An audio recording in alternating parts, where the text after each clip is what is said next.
This is a replay of Let's Talk Nigeria on Sparkling 92.3 FM Calabar, making Nigeria better, one conversation at a time. We talk everything.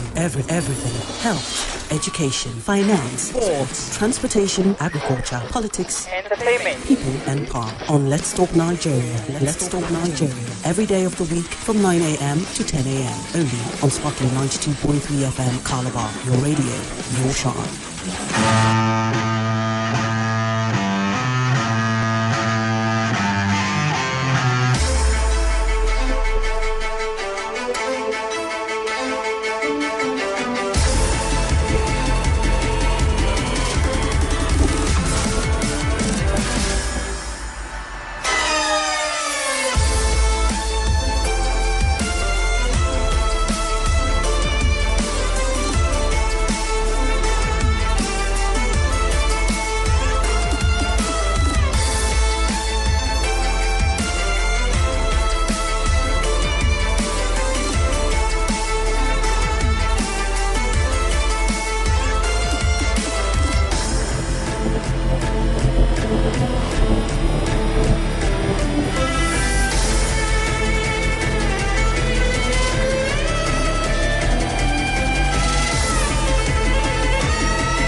Good morning. Yes, good morning, Nigerians. Welcome to another enlightening edition of a Flexed Friday edition of Let's Talk Nigeria, broadcasting live on Sparkling 92.3 FM, your radio, your shine.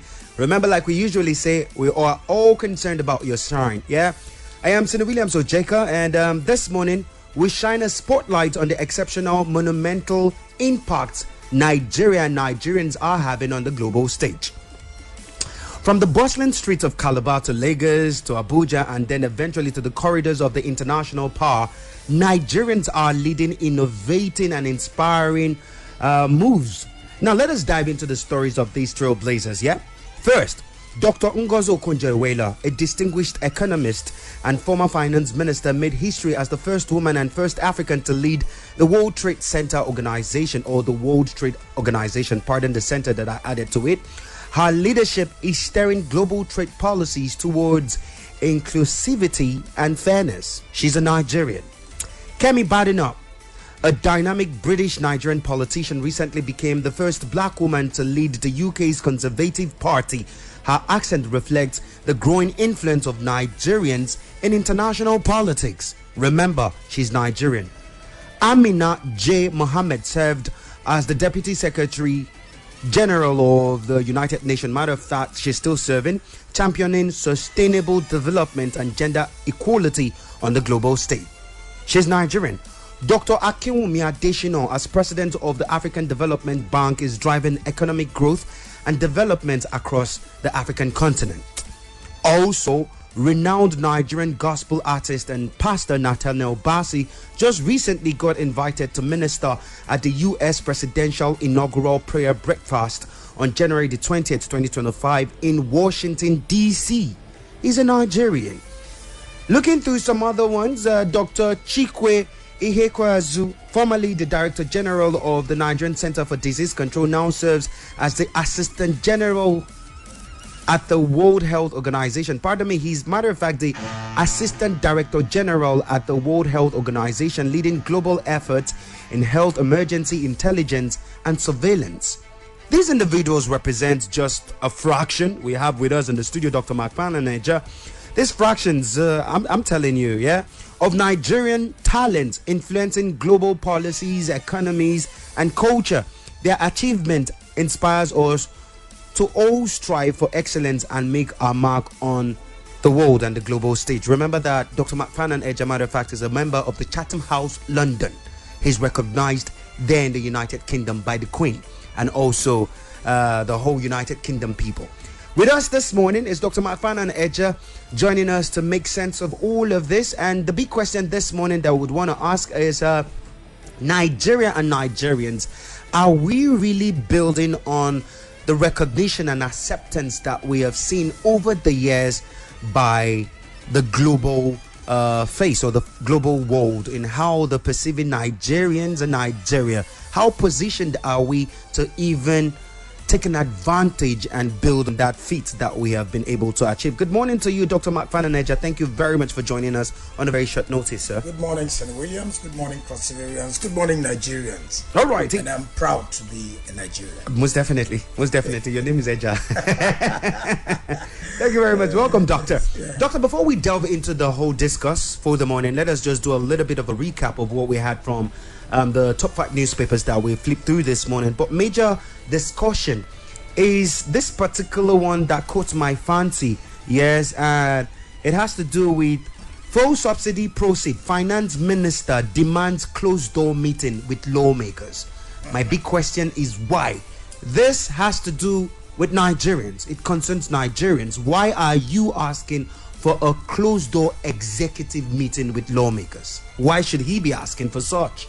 Well, I don't know. That's why we're talking about government act. The people appointed who are in position are actually supposed to be holding position in trust for the people. Okay. And so who are those who require information?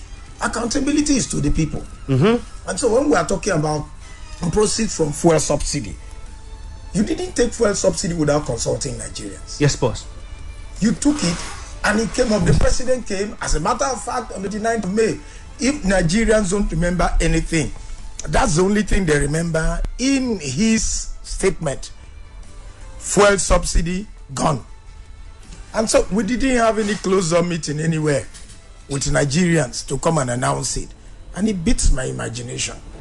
But once it begins to demand for this closed-door, meeting with lawmakers. Executive meeting, he said. Yeah, and when we say examiners, that means that it's a meeting of, in quote, the big wigs. Those who are. The Minister for Petroleum, remember, is also our president. And this is the thing I begin. Why don't we unbundle things? It has never been that, because I remember when we had Ruwanu Lukman as Minister for Petroleum, and he chaired OPEC. We had Desiani, Minister for Petroleum. Alison, I can't during the Obasanjo administration. So I can't remember if the presidents at that time also doubled as minister. So when you begin to have this, the president, all the ministers are accountable to you. Why single out to say you want to be Minister for Petroleum and president? You would have as well said he wants to be Minister of Defense and also president. In a bid to manage our resources. Oh, so the people you had, are they not managing the resources? You have an economic team. You have a finance team. Led by Wale Edu. Yeah, the people you have brought on board are expected to be the ones who help you manage the resources. Show me any of the productive economy where the president is beginning to become the minister of just source of survival of their country. Can it be that because Nigeria is peculiar? What's peculiar about Nigeria? Insecurity, corruption. Are you though? And Mr. President thinks he can checkmate that because that is our national asset. No, I think that we are beginning to look at the misnomers, unacceptable things eventually becoming to be seen as a normal norm. Oh, okay. That's the truth about it. Oh, okay. It's only here you find somebody who do not have the basic qualifications. For you to become a doctor, you pass through serious, rigorous stress. You cannot become a judge by just graduating from university as a lawyer. You must have to pass law school and finish. You must have to spend some number of years on the bench before you are appointed a judge or a magistrate, or you begin to take decisions. You wake up, you graduate from medical school, you don't just walk in and start treating people. You must have to go through some processes of being mentored. These other offices, you have people who have gone through the rigors of making them professionals. It's only in leadership position that they tell you if you can read and write. In fact, if INEC presumes that you can read and write, you can become the president of this country. Is it not possible you learn on the job? What foundation do you have to learn? Okay. That's some people who are not teachable. But they said experience is a good teacher. So that's what I'm saying. Which is experience you have acquired? You bring somebody from the streets who has nothing to do with law, and you come and tell him he sits down on the bench, he will start learning to becoming a judge or to become a lawyer. How? That's some things that, look, nature has recognized our individual capacities. We are uniquely and multi-dimensionally talented. So you look at the area where your core competence is and begin to build on it. There's some things you can learn. You're taught, you wake up, you learn how to greet. In fact, when we are born, by nature, the only thing that we don't learn is that how to suck. Once the baby is born, immediately the mouth of the baby touches the mother's nipple, it starts sucking. And you see the yellowish milk coming out, of course, contains the required antibodies for that child to survive. Yeah. So nature gives you that. Every other thing you must go through, you must be tutored. Even greeting. That's what you learn in a family. My grandmother will wake up. When you wake up, you don't greet. Ask you, look at me. Did we lie on the same bed? Even if you lie on the same bed, your duty is to greet. And that's how we were taught that you wake up, you need to be greeting others. My mother will tell me, you greet somebody, doesn't hear. Greet him until the person responds. So these are things we learn, moral values and principles and conduct. As we begin, these are basic foundational things which everybody you can learn from your parents. Why do we specialize? When you go to school, you begin to look at, as you grow, we look at where... Even from the secondary school, after the JSS3 examination, you begin your specialization. We begin to see where you have your passion, where your interest an art student, is, a and begin to go into that area. Student, yes. It is to ensure that there's perfection. And when you bring people together, because of the various talents that we have had together, you bring a collection of these talents together. That's what helps you to put a society, a functional society. And that's what governance is all about. So if the president can do everything, we don't need the ministers. So why appoint the ministers? So why appoint them if he can do everything? There's division of labor, and there are areas which are uniquely different. That's why you have the different ministries, even though I don't support the process of ministries. They have departments. Yes, so that even though I don't support the balkanization of ministries for political gains. That's the truth about it. Ministry of Agriculture has been balkanized completely. You have Ministry of Agriculture, you have Ministry of Livestock, you have Ministry of Root Crop, and they are ready to do that. They keep balkanizing it. Now we've gone back. The president said he was going to cut the cost of governance. That's where we said the Oransaya report needs to be, implemented. That we've not seen. I told you here in this station that yes, that's his interest, but it appears that there are some unseen hands. Voice of Esau and hand of Jacob that we are seeing involved in the process. As long as we begin to look at political appointments as gratifications, then we'll continue to break the ministries. Not like a call to serve. Yes, because we don't have. You find in a state you have 30 ministries. For God's sake, for what? We don't need more than 13, 15 ministries, and that's the traditional thing. But that is to aid governance, Dr. Mark. When you say aid governance, how? When you're stifling governance, people are finding it difficult in most of the states, and I dare say it, including our state. You have about 85% or more of the commissioners still struggling to understand their mandate. When we are getting in the second year, how will they help the governor? The more the hands, the more the ideas. More their hands, the more the ideas. Now you need to have a framework that helps you to succeed. So if you're so if you're going to play football, why do you have 11 players? Why do you have departments in the field of play? Why don't you just get all the supporters who get in, and you have 2,000 people in the field of play so that you can score as many goals? It won't be coordinated. It will be coordinated, and so you cannot achieve the success. That's exactly what we are facing. And so you look at it. See, for instance, you used to have Ministry of Works and Transport, and so everything that has to do with that is works related, engineering related. Those ministries merged into one before. We used to have Ministry of Works, Transport and Housing. Matter of fact, 3.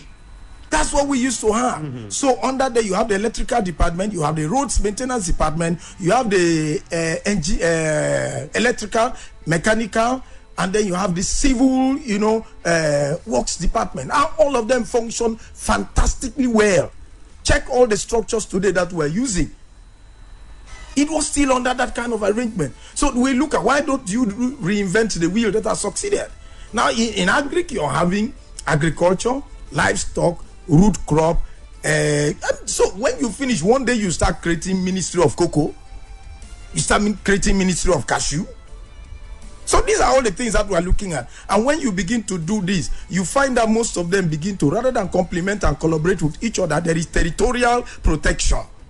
Territorial? Yes. What do you mean with that, doctor? No ministry. Is it because of what is happening in the north? No. I'm talking about even the appointments when as bad as the balkanization is, people are expected, the ministries are supposed to complement each other. True. That's why in crossover state we have them in clusters. No, the clusters is for meeting. No, even for execution. If the execution, does it really work? Show me which cluster has complemented each other. Is it not on paper? It's time for accountability. And Mr. Governor is even asking his commissioners to rededicate themselves and even work harder for this administration. The governor should prune down the ministries. It's time for us to begin to merge ministries in the state. Even in the state? Yes, it is time for us. Let's lead by example. Your Excellency, it's time to prune down the ministries, merge them and have productive activities. Are you saying we're not productive just yet? The governor has all it takes in terms of goodwill, leadership, and listening ear. Okay. He needs people who will help him to succeed. The governance space has been expanded too much. That productivity is questionable. I'm happy that from the presidency, for instance, like it used to be Ministry of Youth and Sports Development, and it achieved fantastic activity. We came up with Ministry of Sport. After a while, the president has put that off, and I expect that we should toe the same line and do more. So we should begin to find a way to begin to do that. Ordinarily, a sports ministry is executed. The chunk of the activity are young people. So we need to have them in that area. Let's begin to look at other things and put them together. For instance, you have a Ministry of Wealth Creation, you have a Ministry of Empowerment and all that. What's the difference? Okay. So these are all the things we look at. So that's part of the issues that you talked about. Our discussion took us to governance and all that. And the main issue was why is the Minister of Finance asking for a executive closed door discussion? Nigerians were yet to hear. Let's wait and see. And we want to have that discussion. Because if it doesn't come out, then you're leaving us with a lot of ideas to begin to speculate. And speculation is not the best. Dr. Mark, let me further ask you this question. Is Nigeria, I mean Nigeria as an entity now in the global face, are we making significant strides to boost our global acceptance and recognition? We have seen how much Nigerians are putting into the success of some other countries, or matter of fact, having all of these good feats to themselves. Their names are what are springing up rather than Nigeria, although at the end of the day they will say they are Nigerians, but then their names first before Nigeria. So I would want to ask, is Nigeria making significant strides in boosting our global acceptance and recognition? Okonjo Iweala is there, Badenoch is there, just to mention a few of them. I think we're not doing the best to leverage on the brilliant performance and high horse that, high positions that our Nigerians have occupied, largely based on excellence, creativity, and intelligence. Okay. As a country, we are not leveraging on it because I'm not seeing them. I'm not seeing the level of promotion. We just sit back and begin to wake up one day and say, oh, that's a Nigerian, and that's a Nigerian. We're not leveraging on it. As a Nigerian, I keep saying it.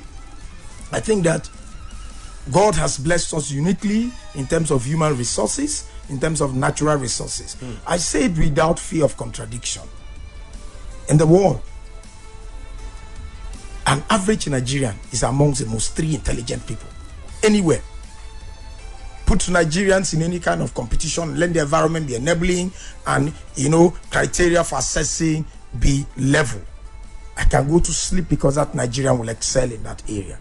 So we are not taking advantage of it, and people are taking advantage. Other countries are recognizing this potential, these innate capabilities that God has blessed us uniquely with, and pulling in our potentials. Yes, that's it. And so for us as a country, we should have been proud of that and begin to say we export, like Israel said in the UN speech that the Israeli represented the United Nations. Her speech was thought-provoking, very real and truth. I was asking them, everybody's, disparaging Israel left, right, and center. You're running them down for the things which are going on. And he asked them, for over the number of years I've existed, they've given them scientists, named the number of Nobel Prize winners who are Israelites, given them inventions, name any area of development that you will not find an Israeli Jew involved in it. So, and they brought that all together and said, this is what we have given the world. So compared to the Holocaust, and compared to the limitation and everything, and compared to even the threat for the elimination of Israel as a state. And he told them that you shouldn't begin to gang up against us. Nigeria has that selling point we need to. Now the challenge is this: he who comes, to court to seek equity must come with clean hands. That's what they said. So if you're now coming up and say, yes, we have Nigerians who are doing excellently well, that's not disputed by anybody in the world. And then you're coming to advance that, to use it as a Nigerian leadership. It's like a father who has a brilliant child, an intelligent child, a child who is trusted and has good character. And you're coming to say, that's my son. And your record has been that of criminal activities, nefarious activities, very obnoxious things you do which are repugnant to human sense of justice. So it becomes an oxymoron. A father who is supposed to have grown a child with good moral values, and then your child is displaying very excellent moral values, and here you're talking about promoting him. And my child is not a criminal, and in the names of wanted criminals, you're number 2. So you say that people won't take you serious. That's exactly the situation we found ourselves in the international community of countries. Where is Nigeria? In Africa, we say we are giant of Africa. Are we truly a big giant? Can we call ourselves local champions? Is it even not local champion? You are saying giant. Giant in which area? Is it because you eat too much food? You eat plenty food. You can eat 5 cups of Gary at a sitting, and you think that makes you a Superman? No, the Superman is not in the quantity of food you eat. It's in the output from the food that you have taken, which you use in developing. So you can say you're the world's strongest man because you can pull a truck. So you eat the 5 cups of Gary or rice, and it does not translate to energy, then it's wasted. So Nigeria has population, and the population is good. Individually, we're excellently doing well. But the country is not providing us that exemplary leadership and enabling environment. So that's where we have a challenge. And so exactly that's the position the government has found itself. So who are you? What are you going to celebrate? So these are the issues. But individually as Nigerians, they're doing excellently well. You talked about Okonjo-Iweala. Let me also shock you that Nigeria's challenge is 2 ways, internal and external.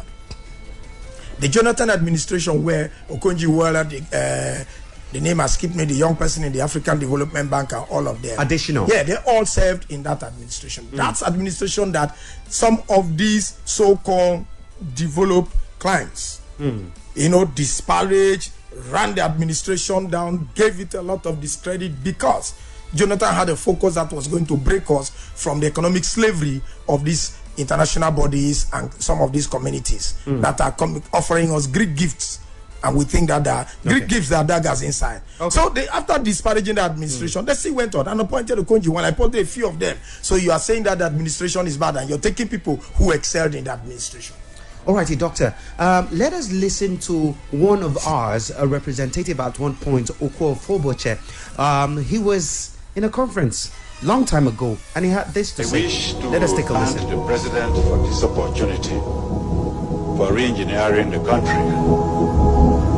I wish to go straight to say that the problem we have in this country is because we are suffering from mental slavery. Over 300 years ago, our parents sold our brothers and sisters into slavery. 300 years later, we are not different. We are still selling ourselves into slavery. There is no originality in this country. This is the root of the problem we have. Those days, the price for the slaves were trinkets, beads, gunpowder, gin, thank you very much, and so on. The price today is foreign aids. The price today is political influence. The problem we have is not of our own making. And unless we address those issues, our collusion with the colonial masters is going to cause us more problems. Alrighty, Dr. Mcfarlane, hold up. I know you have a lot to say with what Matthias Ofoboche has said. When we return, we will hear more from you and even throw the line open for people to contribute. People will be right back, yeah?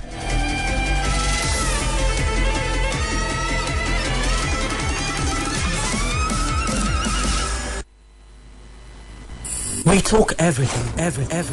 Health, education, finance, sports, transportation, agriculture, politics, entertainment, people and power. On Let's Talk Nigeria. Let's Talk Nigeria. Every day of the week from 9 a.m. to 10 a.m. Only on Sparkling 92.3 FM Calabar. Your radio, your charm. For us here at Sparkling 92.3 FM, your radio, to be socially relevant means that we are in tune, literally connected to the burning issues of the society. You see the conditions of the economy today, and then you now try to insult our collective intelligence by telling us that there's increase in employment in the country. We know that is not true. It's a lie. That is fallacy. People actually tune onto our podcast every day, not just to be informed, educated, or entertained by us. Talk to me. Now hungry, they catch me. Hey, hunger, they catch you. You don't drink water? I don't drink. I see Gary. No way. No very good. But also to be the agency that facilitates real change in the society. I beg, I take God pay you. Tell my governor to pay us salary, minimum wage. I beg. Okay. Yes, sir. That's a responsibility that we recognize and take seriously. On Sparkling 92.3 FM, your radio, your shine. From the first beat to the latest hit, we'll brighten your day one song at a time on Sparkling 92.3 FM. Your radio, your shine. This is a replay of Let's Talk Nigeria on Sparkling 92.3 FM Calabar, making Nigeria better one conversation at a time. We talk everything. Health, education, finance, sports, transportation, agriculture, politics, entertainment, people and power. On Let's Talk Nigeria. Let's Talk Nigeria. Every day of the week from 9 a.m. to 10 a.m. Only on Sparkling 92.3 FM Calabar. Your radio, your charm.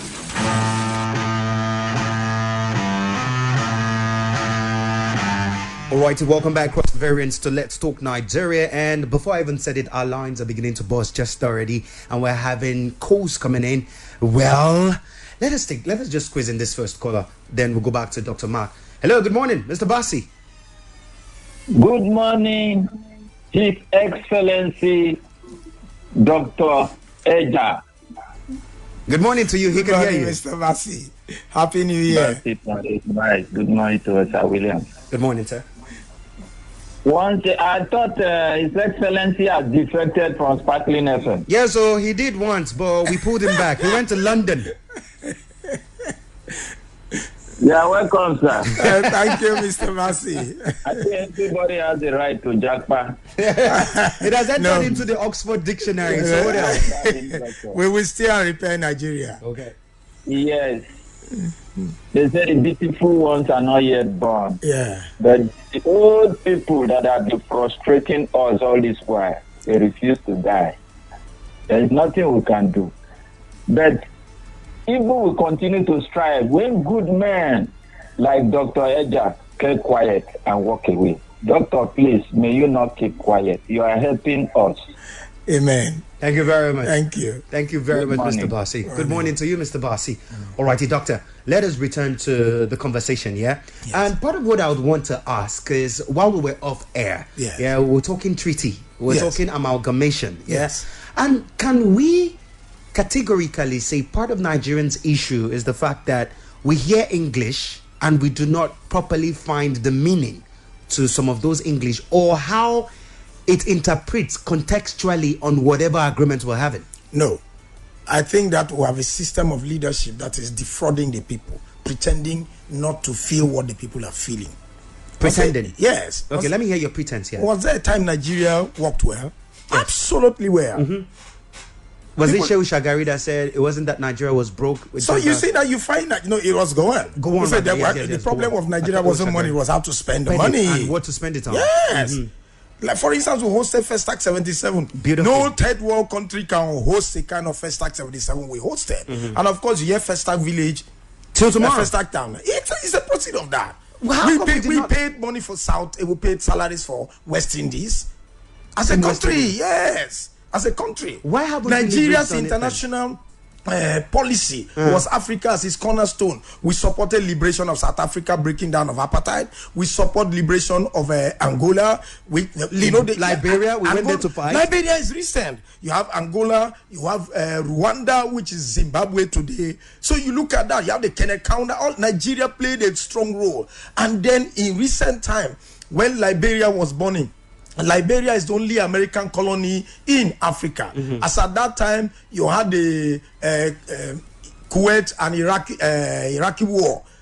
America abandoned Liberia because it had no oil and went to Kuwait. Meanwhile, Kuwait is producing 40% of the total oil consumption, and yet is not a member of OPEC because of interests of economic advancement.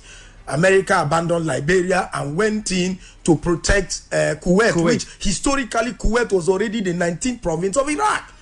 Nigeria stood up with the proceeds we have and every other thing, set up the ECOMOG structure and went in and we liberated Liberia, maintained peace. That in itself was not pleasant to the eyes of America and other Western allies who saw that Nigeria was coming out truly as a giant. Matthias Ofoboche said that. Yes, so I'm coming back. Now, Matthias Ofoboche is talking about mental slavery and we're still saying that's a 2014 Confab report. That we have been clamoring should be reviewed. I have said that as at 2014, when that Confab report was made, Nigeria had expired.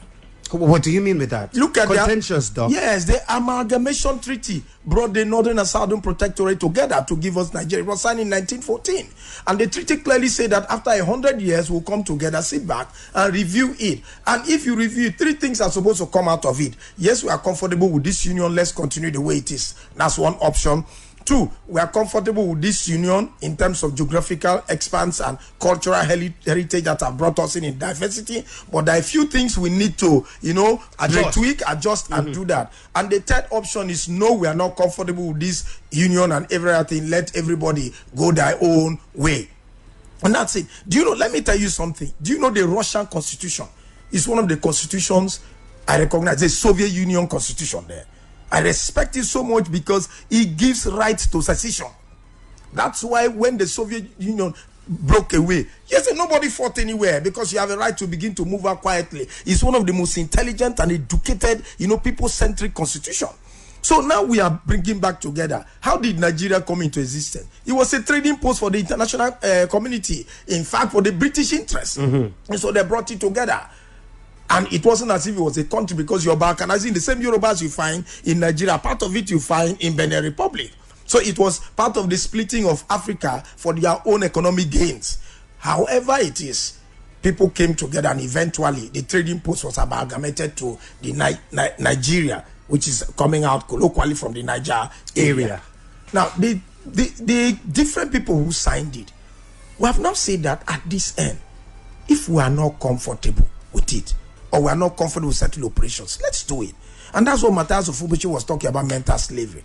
Now you find a situation where, not that we do not have Nigerians who can lead us. We have a crop of people who have taken the country hostage. And these are people who are milking us dry. Can we call them a cabal? Yeah, the cabal. They're not up to 1% or even 0.5%. So why hasn't the 200 million people rose up against them or risen up against them? Now you need less than 2% of any given society to cause a positive action. And they are 1%. So we need to look for another 1%. So that's part of the thing we need to, that level of consciousness. Deliberately, the institutionalized destruction of the educational system. Well, they say history is back. That's good. It's not about history being back. At least we can learn. You're talking about integrated science. Did we need to bring integrated science? I did physics, chemistry, biology in class 1, from class 1 to class 5. So why did you need to bring integrated science? A systemic way that people sat down and started destroying the educational system so that you're producing people who are coming out from schools that are graduates but are not employable. Okay, so for the United States, what they said is, apart from China, the next crop of nationalities that is up there when it comes to education is Nigeria. Of course. Matter of fact, they say Nigerians are more educated. Nigerians that are in the United States are more educated than even the United States. Yes, and that's true. It's a statement of fact. So why aren't we leveraging on it? No, let's see, until we understand that we are having an attack that is holding us down externally more than internally. Our electoral systems, do we really have a way? Check.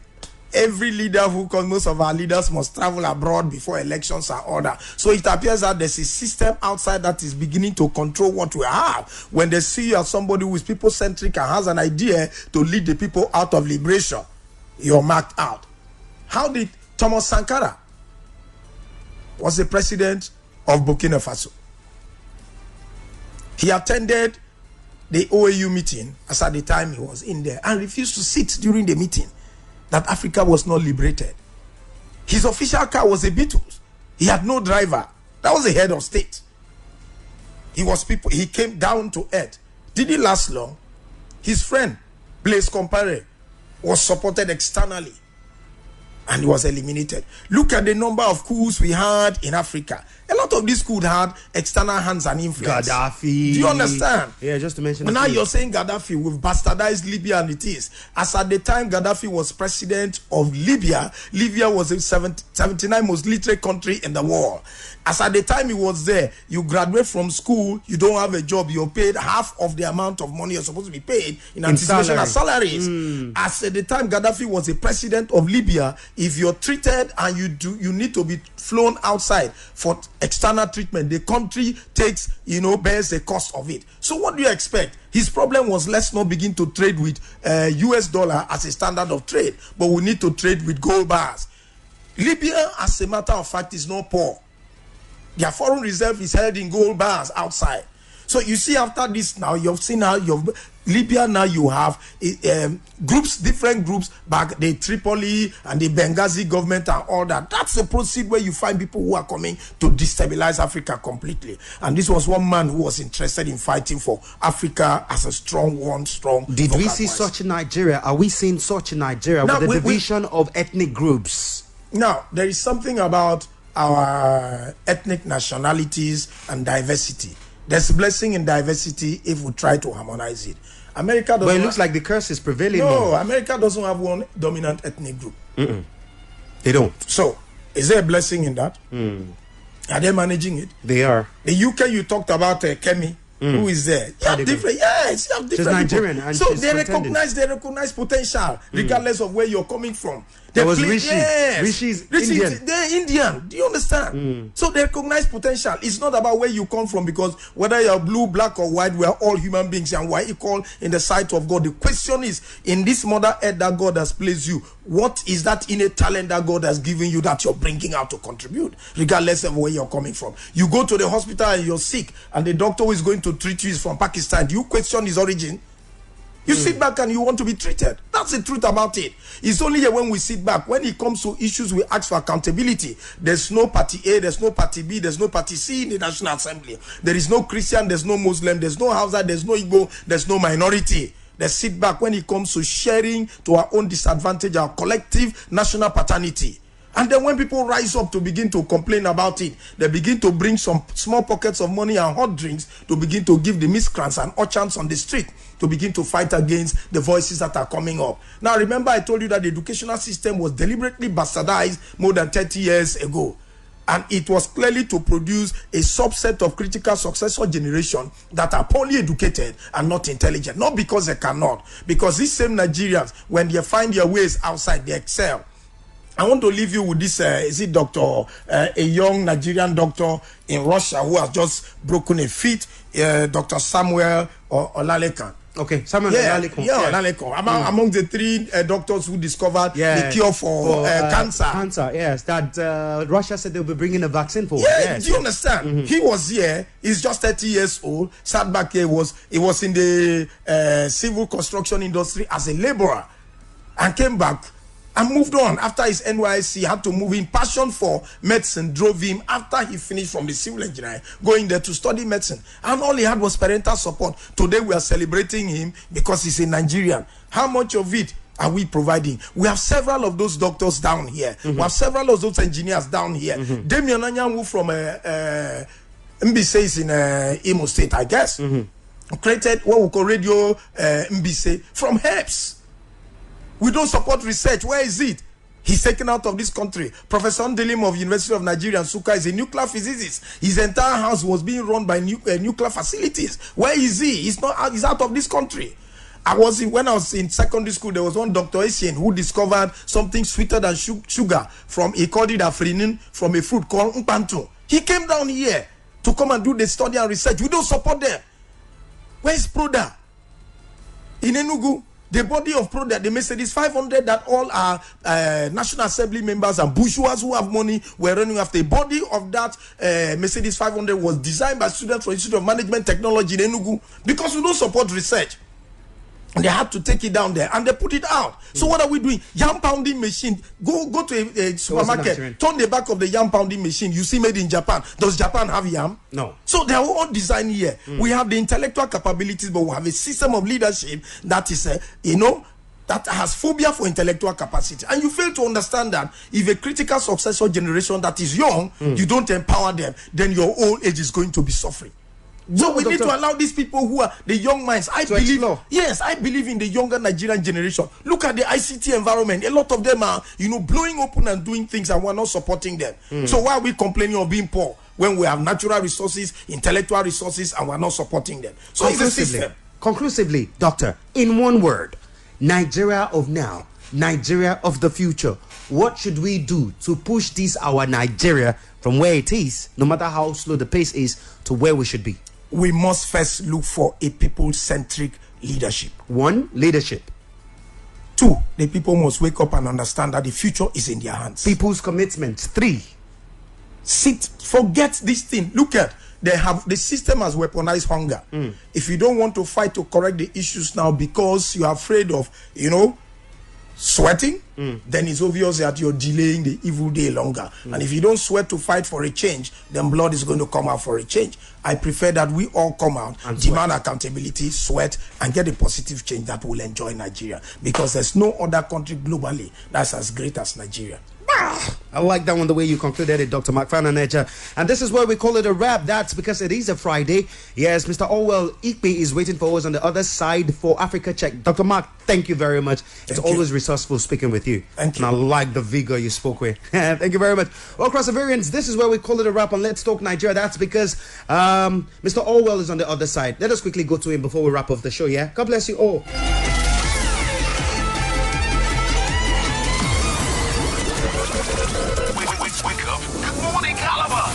Wake up feeling fresh. Wake up ready to conquer the day. Wake up knowing there's a morning show put together to give you all you need to start your day. No doubt. The Sparkling Morning Show. It's the Sparkling Morning Show. The Sparkling Morning Show is up early to keep you in touch with what is happening right now, right here, and all around the globe. It's the morning radio show just for you. Only on Sparkling 92.3 FM. The Sparkling Morning Show. We got the latest in sports from around the world and in our own backyard. Plus, business news, breaking news stories, fresh as they drop. Join us every morning weekdays from 5 a.m. to 10 a.m. for the news you need to know and more. Only on Sparkling 92.3 FM. Sparkling Morning Show. Just for you. Let's go.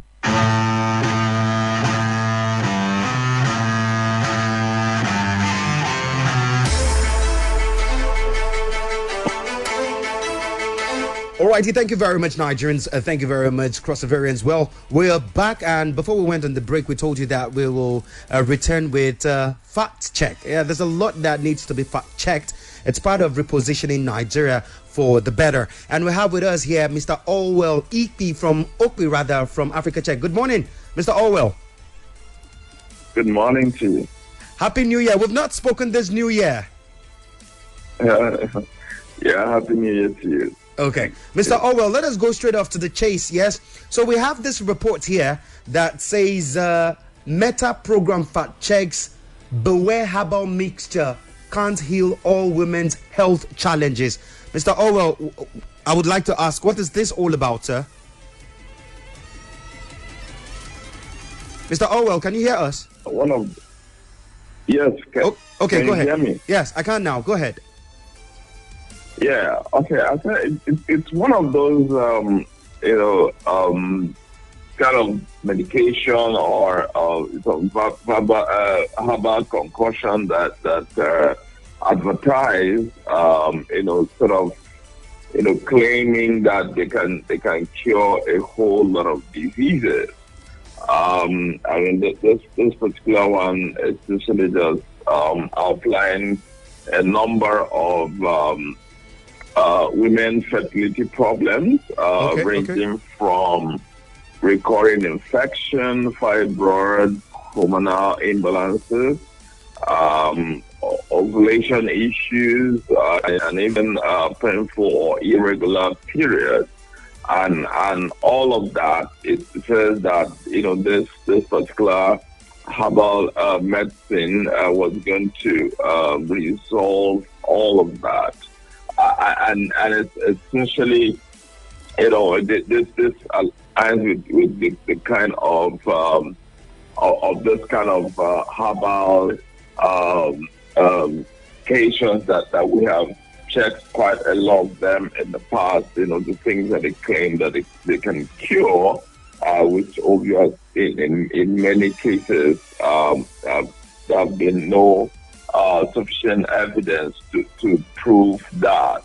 But this particular one that's actually talking about a particular a tea that it has to tea. Okay, well, as part of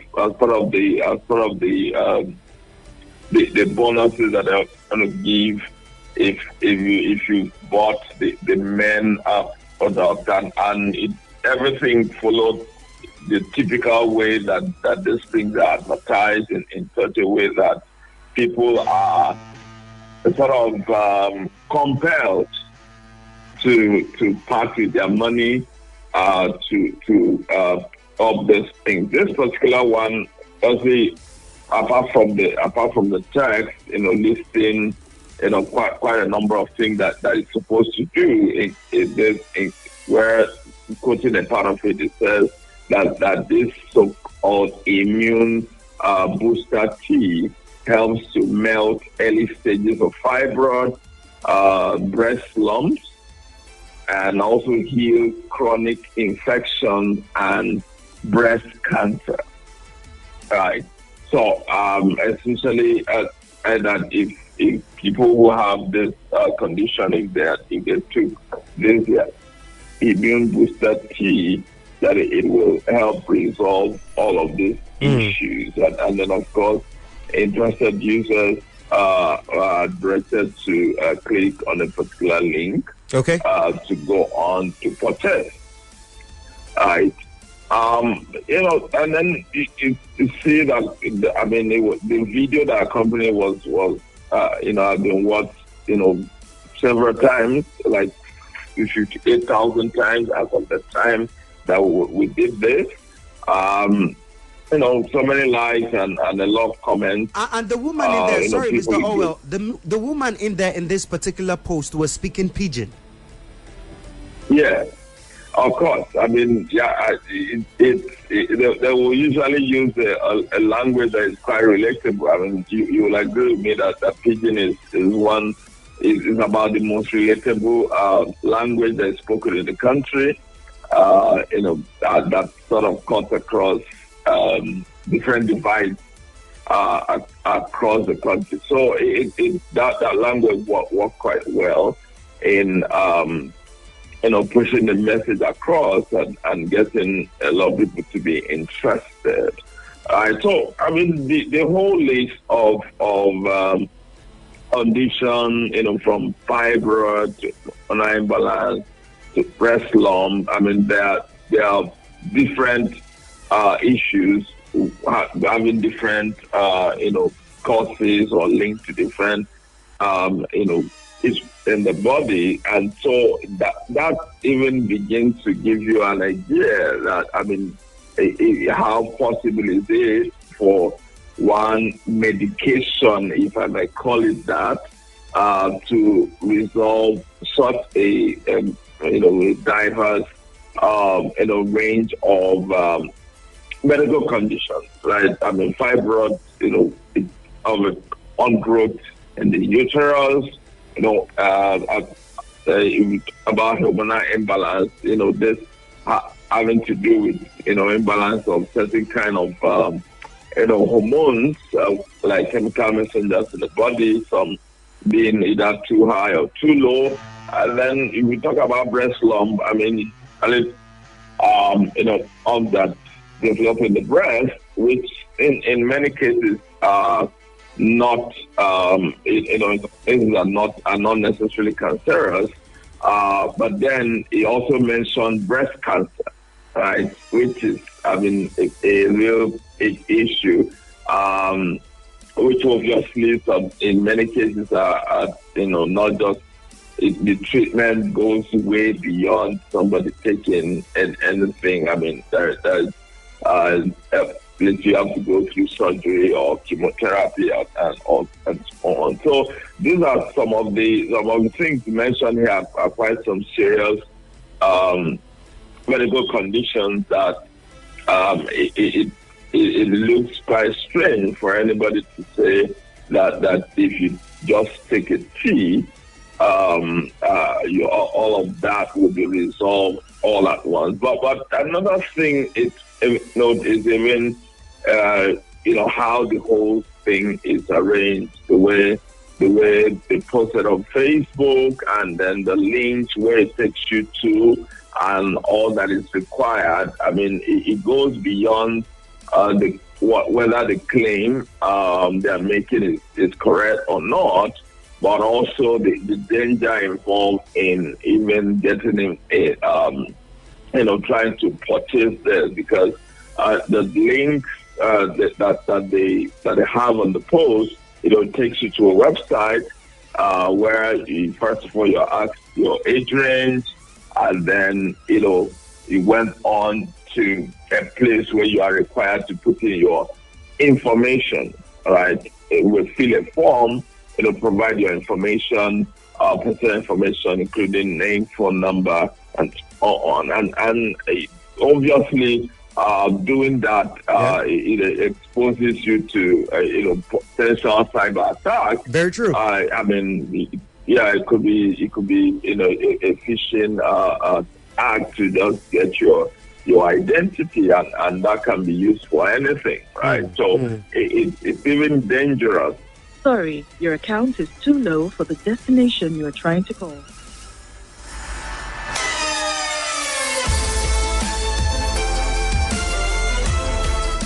Well, unfortunately, we ran out of airtime, and we'll try to complete this particular session with Mr. Orwell next week. But this is where we draw the wrap to the whole Sparkling Morning Show broadcast of Flexed Up Friday edition of it. I am Senator Williams Ojeka.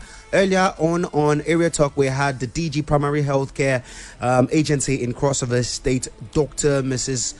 Masembe Otu, yes, Vivian Masembe Otu, and she talked about some good work that we are seeing in Crossover State, most especially with the governor handing out 195 laptops to the primary health care centers in the state. And apart from that, on Let's Talk Nigeria, we had Dr. Mcfarlane Ejah, and part of the questions we asked there was if Nigeria or Nigerians leveraging on the recognition and acceptance globally that we are presently experiencing. Well, this is where we draw the curtain. I am Senator Williams Ojeka. As we head into the weekend, do some sport, relax just a little bit, take a lot of rest, and most definitely, Monday will become a better time for us to come together here on the Sparkling Morning Show and exchange ideas together while I'll be bringing some information there.